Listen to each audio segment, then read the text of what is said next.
انسان اللہ تعالیٰ کی ایسی مخلوق ہے جس کو اللہ تعالیٰ نے عقل و شعور سے بھی نوازا ہے اور اللہ تعالیٰ نے اسے خواہشات نفس بھی دی ہیں۔ تو کیسے ممکن ہے کہ انسان سے گناہ اور خطا نہ ہو؟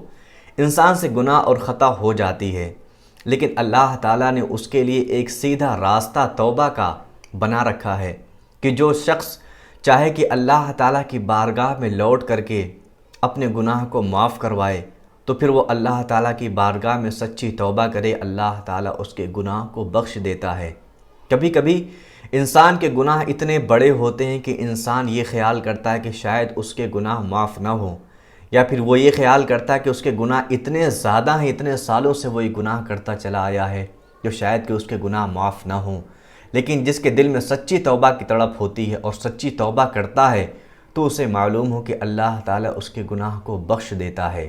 خود اللہ تعالیٰ نے ارشاد فرمایا الا من تاب وآمن وعمل صالحا فاولئک یبدل اللہ سیئاتہم حسنات، مگر وہ جو اللہ تعالیٰ کے یہاں سچی توبہ کرے، ایمان لائے اور نیک عمل کرے تو اللہ تعالیٰ اس کی خطاؤں کو، اس کی برائیوں کو نیکیوں میں تبدیل فرما دیتا ہے۔ سبحان اللہ۔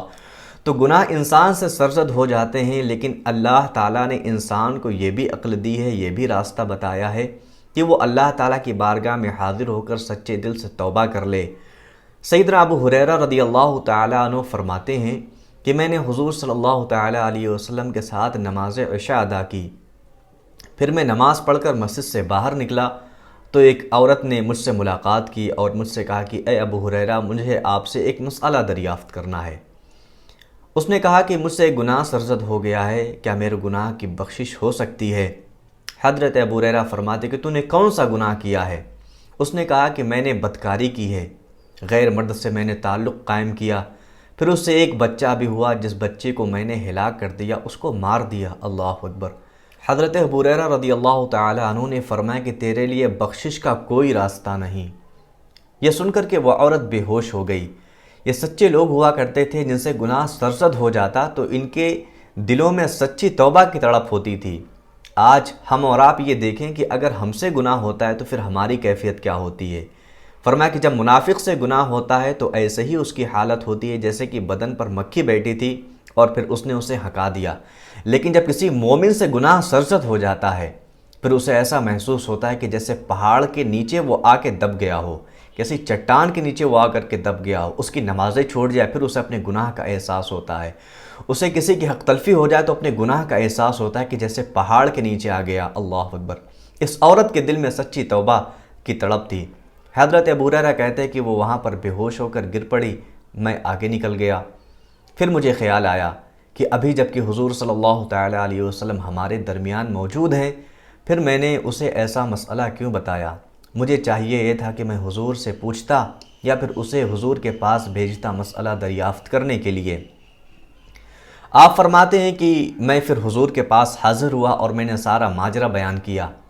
آقا کریم صلی اللہ تعالیٰ علیہ وسلم نے ارشاد فرمایا کہ اے ابو ہریرہ، یہ تم نے کیا کیا؟ تم نے بہت برا کیا، تم نے اس عورت کو ہلاک کر دیا اور تم خود بھی برے ہوئے۔ حضور اکرم صلی اللہ تعالیٰ علیہ وسلم نے ارشاد فرمایا کیا تم نے اللہ تعالیٰ کی یہ آیت کریمہ نہیں پڑھی؟ قرآن مجید میں اللہ تعالیٰ نے ارشاد فرمایا وَالَّذِينَ لَا يَدْعُونَ مَعَ اللَّهِ إِلَٰهًا آخَرَ، اور وہ لوگ جو اللہ تعالیٰ کے ساتھ کسی اور کو معبود اور خدا نہیں پکارتے، وہ سارے معاملات اللہ تعالیٰ کے سپرد کرتے ہیں، وہ اللہ تعالیٰ کو ہی سب چیز کا خالق اور سب چیز کا مالک مانتے ہیں، وہ اللہ تعالیٰ کی ہی جانب رجوع کرتے ہیں۔ اور آگے دوسری آیت میں ارشاد فرمایا فَأُولَئِكَ يُبَدِّلُ اللَّهُ سَيِّئَاتِهِمْ حَسَنَاتٍ، تو اللہ تعالیٰ ایسے لوگوں کی خطاؤں کو نیکیوں میں تبدیل فرما دیتا ہے، ایسے لوگوں کے گناہوں کو نیکیوں میں تبدیل فرما دیتا ہے۔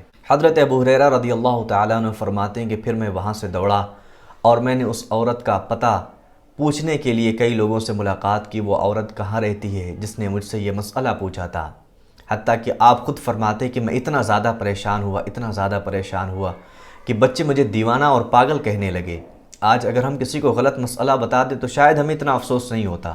آج تو گھر گھر مفتی بیٹھا ہوا ہے، آج تو آپ ہر کسی سے بھی مسئلہ پوچھتے وہ ڈائریکٹ جو حلال اور حرام آپ کو بتا دیتا ہے۔ علماء سے اب پوچھنے کی ضرورت ہی لوگ محسوس نہیں کرتے۔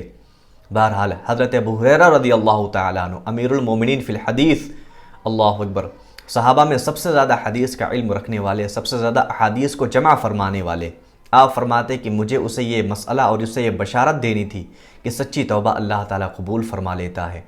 آپ کہتے بالآخر میں نے اس عورت کو تلاش کر لیا اور میں نے اسے یہ بشارت دی کہ اللہ تعالیٰ سچی توبہ کو قبول فرماتا ہے اگر تو سچی توبہ کرے۔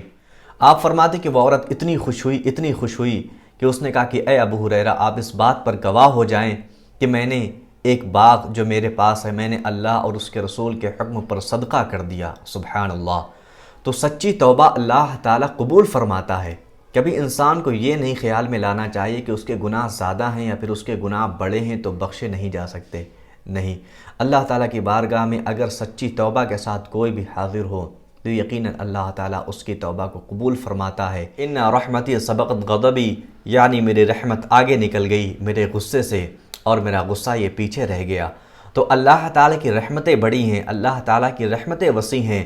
اللہ تعالیٰ کی بارگاہ میں جو کوئی سچی توبہ کے ساتھ حاضر ہو، جو کوئی اللہ تعالیٰ کو یا اللہ کہہ کر کے پکارے، پھر اللہ تعالیٰ اس کی ایک آواز پر 70 مرتبہ لبیک فرماتا ہے، پھر وہ تو 70 ماؤں سے زیادہ محبت فرمانے والا ہے۔ تو اللہ تعالیٰ کے یہاں جب بھی سچی توبہ کی جائے تو اللہ تعالیٰ اسے اپنی بارگاہ میں قبول فرماتا ہے۔ تو اللہ تعالیٰ کی رحمتیں وسیع ہیں، اتنی زیادہ وسیع کہ انسان کے خیالات انسان تصور میں بھی نہیں لا سکتا۔ تو گناہ جب بھی ہو جائیں تو اللہ تعالیٰ کی بارگاہ میں سچی توبہ کریں، اللہ تعالیٰ ہماری سچی توبہ کو اپنی بارگاہ میں قبول فرمائے۔ استغفر اللہ ربی من کل ذنب واتوب الیہ۔ السلام علیکم ورحمۃ اللہ وبرکاتہ۔